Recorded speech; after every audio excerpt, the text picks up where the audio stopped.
O Trump vai trazer a paz. Existem 3 tipos de paz. Existem 3 jeitos dele trazer a paz. Qual dos 3 ele vai trazer? Qual a gente sabe que... Sabe não. Qual, o que ele fala? Porque esse é um dos problemas com o Trump. Tem o que ele fala e o que ele faz. E a gente nunca sabe o que ele tá falando é o que ele vai fazer ou não é. Ele é uma figura errática, imprevisível, esse é o comportamento dele. Ele acha que isso é estratégico, por vezes, e outras vezes eu entendo que ele se comporta assim porque ele só não sabe e ele vai mudando de ideia no meio do caminho. Vai tateando, né? Então, o que ele pode estar... Quais são os caminhos? O que ele diz que vai fazer? O que ele diz que não gosta de fazer? E ele vendeu isso na campanha dele. O mundo está caminhando para a Terceira Guerra Mundial. Eu sou o caminho da paz. E eu não vou provocar guerras. Ele estava brigando com a filha do Dick Cheney, que era o vice-presidente americano. E alguns dias antes da campanha, era o vice-presidente quando o Bush era o presidente. E alguns dias antes da eleição, durante a campanha... O Bush que é republicano também, né? Republicano, Mas é que o Trump brigou com todos quase republicanos. Ele reinventou o que é ser conservador e republicano. Mas essa é uma outra discussão. Bom, mas aí ele estava discutindo com ela, publicamente, e ele virou e falou assim, ela é viciada em guerra. Eles querem guerrear. Esses falcões neo-republicanos dessa época do Bush, eles gostam de guerra. Ao longo da vida política dele, ele falou, eu vou tirar os Estados Unidos das guerras do Oriente Médio, vou sair do Afeganistão. Não foi ele que fez a retirada, mas ele falou que iria fazer isso. Ele começou esse processo.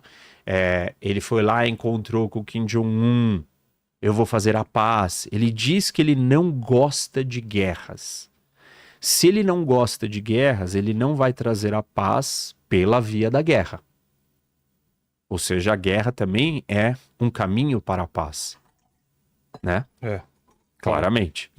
Que é a terceira opção que eu expliquei. Que é na base da força. Então, ele diz isso, eu não sei o que ele vai fazer. Ele não fez isso em 2016. Ele realmente não fez paz pela guerra. Ele não tem mostrado que ele tem esse perfil. Então não me parece que ele vai derrotar os inimigos americanos.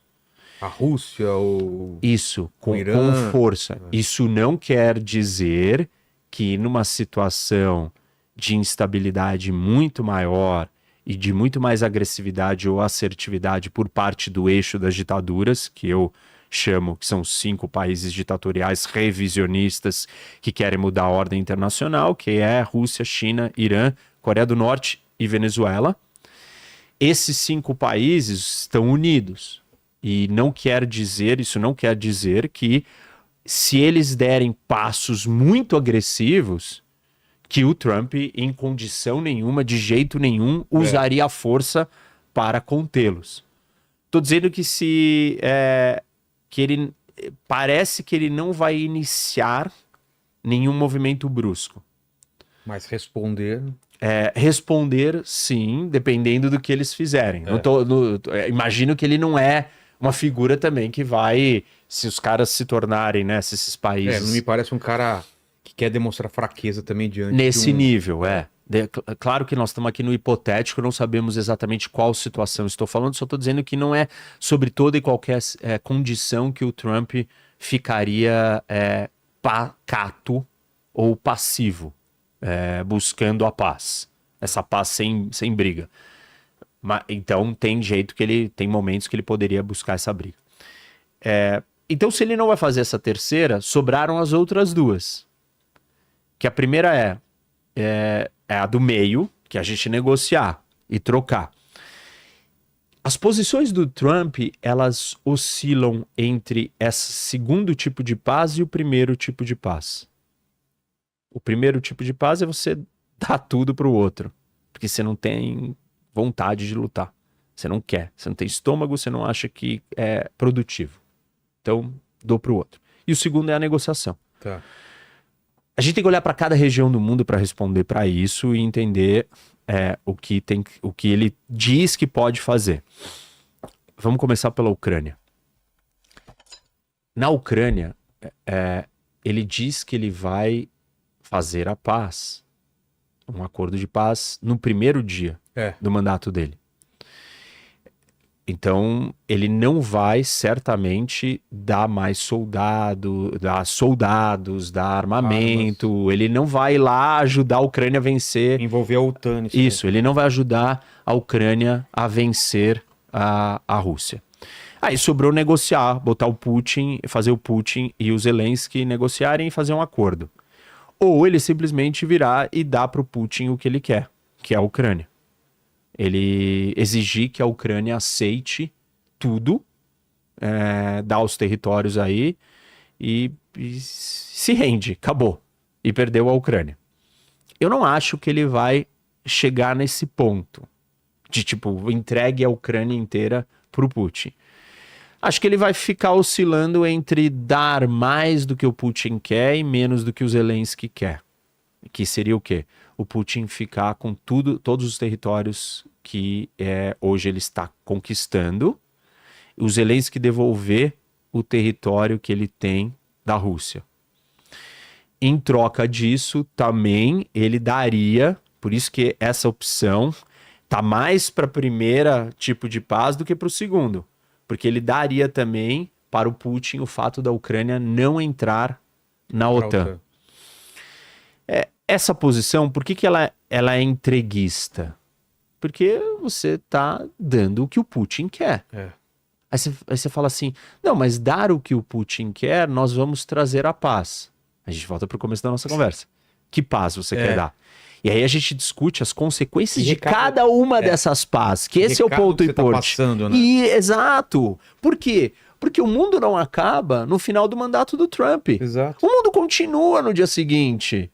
E, então vamos manter o Trump lá. Não Nem importa. Não pode e não importa. Por que não importa? Porque o mundo ele tem a sua dinâmica de andamento independente de quem é o presidente americano. O presidente americano não tem poder absoluto para ditar tudo que vai acontecer no planeta. Ele não tem essa capacidade de controlar todos os eventos do mundo. Então as coisas vão acontecendo no mundo e o tabuleiro vai mudando. O tabuleiro mudou de 2001 para 2010, mudou de 2010 para 2014, 2014 para 22 mudou de novo, e de 22 para 24 e para 25 mudou muito mais. E não mudou só porque tem o presidente americano X ou Y. Mudou porque o Putin tem vida própria. Porque o Xi Jinping tem vida própria. Tem interesses próprios. E isso, porque o Kim Jong-un tem vida própria. Porque os ayatollahs no Irã têm vida própria. Eles fazem o que eles querem também. Eles não deixam de fazer tudo só porque existe presidente americano. Tem pressão externa, tem pressão interna, tem oportunidade, tem avanço. Por exemplo, o Irã pode a qualquer momento conquistar uma bomba atômica. E quando o Irã conquistar uma bomba atômica, ele vai mudar, ele vai mudar o comportamento dele em relação ao mundo, independente se o presidente americano é o Trump, o Biden, a Kamala ou o Bernie Sanders. Pô, entendeu? O cara vai continuar sendo o Irã, ele vai continuar sendo um ayatollah fanático, suicida, fundamentalista, religioso, em posse de uma bomba atômica. O Kim Jong-un passou por vários presidentes americanos. A família Dinastia 1, que em termos de família e dinastia, e eu tive a oportunidade de mediar, entrevistar e conversar com o Simon Montefiore, que é um historiador britânico que esteve aqui no Brasil, e eu fui o intermediador, o mediador e tal, eu entrevistei ele. E aí eu perguntei, né, e ele falou que de todas as dinastias e famílias da história do mundo, a família... e esse é o livro novo dele que chama O Mundo, a história do mundo contada pela perspectiva das famílias. A dinastia mais poderosa da história da humanidade é a do Kim Jong-un, da família 1. Por quê? É a única dinastia que conseguiu alcançar a arma atômica, a arma mais poderosa do mundo, que é uma bomba atômica. Então, o projeto da dinastia na Coreia, dessa dinastia na Coreia do Norte, ele está em andamento independente das eleições americanas. Nenhum presidente americano, democrata e republicano, conseguiu impedir que o Kim Jong-un tivesse a bomba atômica. Nenhum presidente americano até então, incluindo o Trump, conseguiu evitar com garantia, com total segurança, que o Irã não tivesse, o Irã tivesse acabado com seu programa nuclear. Não conseguiu. Por quê? O Trump esteve no poder quando o Irã tinha um programa nuclear. O que o Trump fez? Ele fez alguma coisa em relação ao programa nuclear iraniano? Ele fez uma coisa acertada, porém pequena. Ele saiu do acordo nuclear com o Irã. Tá. Ele abandonou o acordo nuclear. E tudo bem, abandonou o acordo nuclear, tá certo, fez bem. O acordo nuclear era ruim, quem fez o acordo foi o Obama. O acordo não resolveria o problema do programa nuclear iraniano. Mas sair do acordo é desfazer uma coisa mal feita. E fazer a coisa bem feita que resolveria o problema em definitivo. Foi feita? Não. O que é a coisa bem feita que resolve o problema em definitivo? Destruir o programa nuclear iraniano. Que o Israel tá sempre de olho, né? Sempre de olho e nunca fez. Por que não fez? Porque Bush não deixou. Ah, é? Porque Obama não deixou. Porque Trump não deixou. Porque Biden não deixou. E aí a gente volta de novo para a mesma pergunta. O presidente americano atual, o novo presidente, Trump 2, O laranjão. vai deixar Israel atacar, ou ele vai dar a ordem para atacar e destruir o programa nuclear iraniano? Ou fazer vista grossa também? Se ele não fizer isso, ele não está trazendo a paz. Ele está trazendo a paz naquele período. Daqui 3 anos, ou 2 anos, ou 1 ano, ou no meio do mandato dele, o Irã vai lá e vai se declarar um país atômico. O Irã atômico, nós não caminhamos para mais perto da paz no mundo. Nós caminhamos mais perto de uma grande guerra. O Trump tem o poder de resolver isso?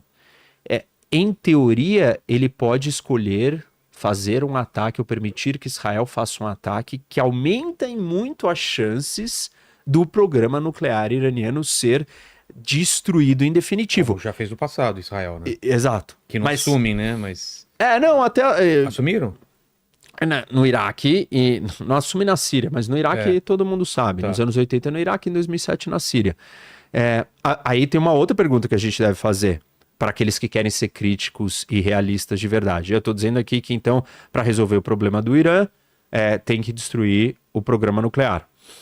Israel não vai fazer isso sozinho, sem autorização dos Estados Unidos ou sem os Estados Unidos fazendo. De bombardear o programa nuclear iraniano é certeza que vai resolver o problema? Não, não é.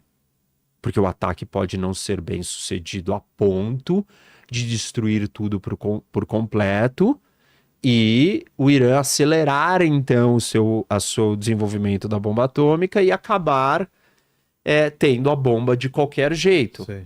Mas a chance de dar certo é melhor do que não fazer nada.